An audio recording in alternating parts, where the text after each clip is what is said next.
तो देखो सबसे पहली चीज वाट पे आते हैं। आखिर ये वाट क्या होता है? कोई भी एक मशीन है, जैसे मेरे पास एक उपकरण है, जैसे आप इसको बोल दीजिए कोई मोटर है, ठीक है, और एक मान लीजिए हमारे घर का एक लैंप है, ठीक है। तो दोस्तों इस पे लिखा होता है 100 वाट, ये मोटर पे लिखा होता है 1 किलोवाट, ठीक है। इसमें भी किलोवाट, लास्ट में वाट, ये डब्ल्यू है। तो जो वाट होता है ना, ये वाट जो होता है ये एक तरीके की इसकी पावर मापने की इकाई होती है, ताकत, ठीक है। एक्चुअली में पावर को हिंदी में क्या बोलते हैं? हम ताकत बोलते हैं।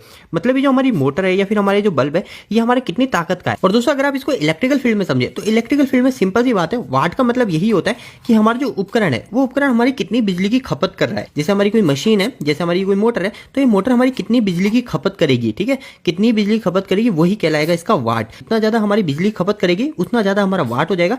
मतलब जितनी ज्यादा वाट हो जाएगा उतनी ही ज्यादा इसकी ताकत हो जाएगी। तो दोस्तों देखो वाट निकालने का फॉर्मूला भी काफी सिंपल होता है। जैसे अगर आप कभी भी वोल्टेज और करंट, वोल्टेज जैसे वोल्टेज और ये करंट है, तो वोल्टेज को शो करते हैं हम V से और करंट को हम शो करते हैं I से, ठीक है। करंट को हम कभी शो करेंगे तो यहाँ पे एम्प्स बोलते हैं ना, एम्प्स, एम्पियर, तो उसको हम शो करते हैं I से, ठीक है। तो I अगर मैं लिख दूंगा तो ये करंट है, और V मतलब हो गया वोल्टेज, और W लिख दिया तो ये हो गया हमारा वाट। तो वाट कभी भी निकालना है तो मैं क्या करूंगा दोस्तों, वोल्टेज और करंट को मल्टीप्लाई कर दूंगा, ठीक है। पर दोस्तों ये जो फॉर्मूला होता है ये DC के अंदर काम देता है। आपको पता है हमारी जो इलेक्ट्रिसिटी होती है वो इलेक्ट्रिसिटी दो तरह की होती है, एक होती है हमारी AC और एक होती है हमारी DC, ठीक है। तो दोस्तों अभी मैंने आपको DC का फॉर्मूला बताया, पर अगर AC की बात करेंगे ना तो AC के अंदर कभी भी हमको पावर निकालनी पड़ती है, फिर कुछ भी होता है तो AC के अंदर हमेशा हमारे पास एक और चीज आ जाती है, मल्टीप्लाई हो जाती है, वो होता है पावर फैक्टर। समझ रहे हो? समझ रहे हो? शाबाश बेटा। अब दोस्तों बात कर लेते हैं वोल्टेज क्या होता है। तो वोल्टेज और करंट में ही लोगों का सबसे ज्यादा कंफ्यूजन रहता है कि आखिर वोल्टेज क्या है, करंट क्या है। तो देखो कोई भी चीज है हम उसका वोल्टेज जाके नापते हैं। जैसे हमारे ये पास दो प्लग है, हमारे घर का सॉकेट है, ठीक है, इस तरीके का होता है हमारा सॉकेट। इसमें ये अर्थिंग का हो जाता है, एक होता है हमारा फेस का और एक होता है हमारा न्यूट्रल का। तो हम इस पे जाके हमारे वोल्टेज नापते हैं। तो यहाँ पे दिखाता है 220 वोल्टेज अगर सिंगल फेस है, तो इसी तरह का दिखाता है। तो ये वोल्टेज क्या है? तो दोस्तों देखो वोल्टेज एक सिंपल सी चीज है। वोल्टेज जो होता है ना, वो वोल्टेज इस करंट को धक्का लगाने का काम करता है, ठीक है। वोल्टेज जो होता है वो वोल्टेज एक तरह का फोर्स है। वोल्टेज को आप फोर्स बोल सकते हो। अगर आप इलेक्ट्रिकल की नॉलेज में देखो तो वोल्टेज को और भी कुछ नाम से जाना जाता है, वो बोला जाता है electromotive force, electromotive force. Ampere के अंदर आपको समझ में आ जाएगा कि इलेक्ट्रोमोटिव फोर्स क्या है, काफी अच्छे से समझा दूंगा। तो दोस्तों जो हमारे जो करंट होता है, इस करंट को धक्का लगने का काम ये वोल्टेज ही करता है, ठीक है। ये वोल्टेज की बदौलत ही हमारे करंट धक्का लगता है। बस बेटा रुको जरा, सबर करो। तो दोस्तों इसको एक काफी अच्छे एग्जांपल से मैं आपको समझा देता हूँ, जिससे आपके सारे डाउट क्लियर हो जाएंगे। आखिर वाट क्या है, वोल्टेज क्या है, एम्पियर क्या है।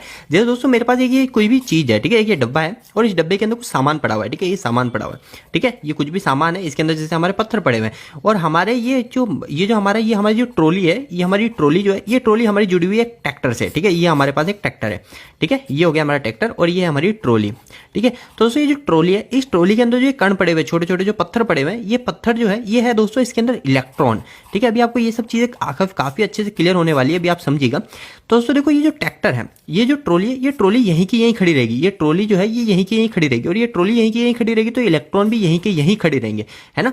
पर दोस्तों ये जो ट्रैक्टर है, ये ट्रैक्टर का क्या काम होता है? ये ट्रैक्टर इस ट्रॉली को धक्का लगाएगा, ये ट्रॉली को धक्का लगाएगा तभी ये ट्रॉली आगे सरकेगी, है ना। तो दोस्तों इसी तरीके से हमारा जो करंट होता है वो करंट बिहेव करता है। ये ट्रैक्टर है, ये ट्रैक्टर एक तरह का वोल्टेज है, ये वोल्टेज है ट्रैक्टर एक तरह का। ये क्या करता है? हमारा धक्का लगाने का काम करता है। किसको धक्का लगाता है? करंट को धक्का लगाता है, ठीक है। करंट को धक्का लगाने का काम करता है ये ट्रैक्टर, मतलब ये वोल्टेज है ट्रैक्टर। और करंट जो होता है, करंट हमेशा तभी फ्लो करता है जब हमारे किसी भी सर्किट के अंदर वोल्टेज होगा। अगर दोस्तों ये वायर है, इस वायर पे अगर आप जाकर टच भी करोगे ना, अगर इसके अंदर कोई भी वोल्टेज नहीं है तो आपको करंट लगेगा ही नहीं, आपको बिजली का झटका लगेगा ही नहीं। क्योंकि जो करंट होता है, उस करंट को जो धक्का लगाता है, करंट जो बहाता है, वो करंट को बहने का काम हमारा वोल्टेज ही करता है।